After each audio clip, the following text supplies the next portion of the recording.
stories with animals.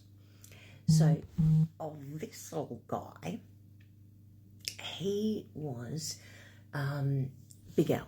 He was about 21. He was rescued and hadn't been shorn. His feet were ridiculous. It was just, he was in a really, really bad way. So, we rescued him. He was one of our very first rescues at this property. And remember him.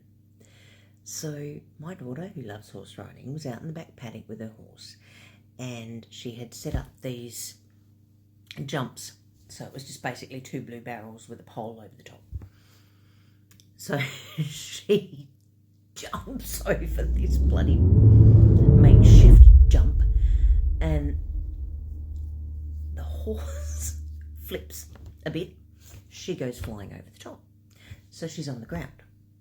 A little side note about Jessica is that when she was screaming, you couldn't tell if it was a splinter or a broken leg because the screaming level was fucking high all the time.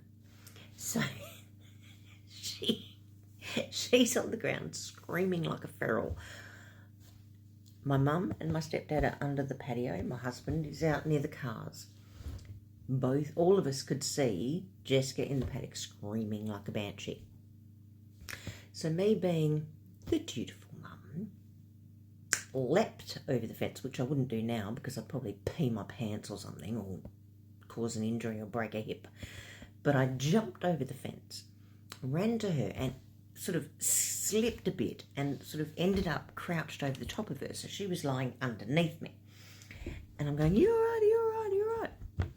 The next thing I know, I've got this freaking something grabbing the back of my head and just pounding my head like this and grunting and groaning, and I look and there's Big Al, thinking that I was positioning myself to entertain him. So, and he was going for gold. He was grinding me into the ground. Jessica, of course, a little 10-year-old, is underneath me screaming, I can see his wing. I can see his wing. And I'm going, help, help. I look over as my hair is being eaten and I've got drool and he's hooked me in with his legs and he's grinding, and I look over and there's my mum and my stepdad not even coming to help, but pissing themselves laughing. So I think, okay, well, they're no good.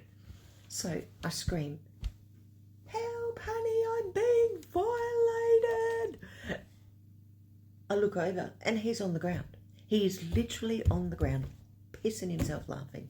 I've got Jessica underneath me, screaming with God knows what injury she got from the horse, plus absolutely terrified because I was getting squished into her by this 80-kilo bloody alpaca that we'd rescued. Well, I rescued, which means that I gave him a second chance at life. So was he trying to give me, like a bouquet of flowers?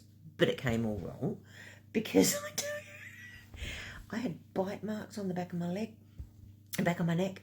I had bruising everywhere. He just kept, and at one point I actually was able to wriggle away, and he freaking got his arm and hooked me back in, smushed me again. And if I hadn't had jeans on, there would definitely have been some weird penetration, and I just think that I just thank God I had jeans on.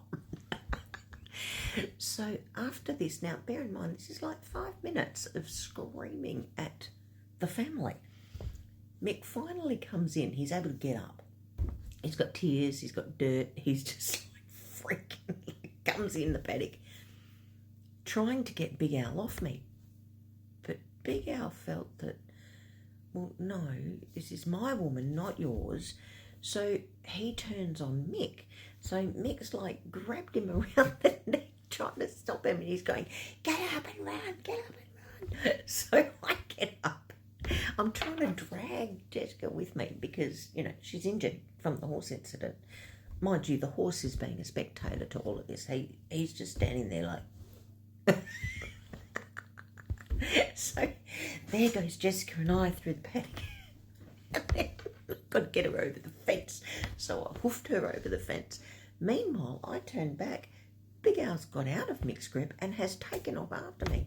So, of course, I dive-bombed it over the fence thinking, oh my God.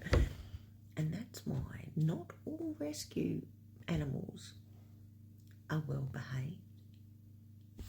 But I survived the day, and so did Jessica.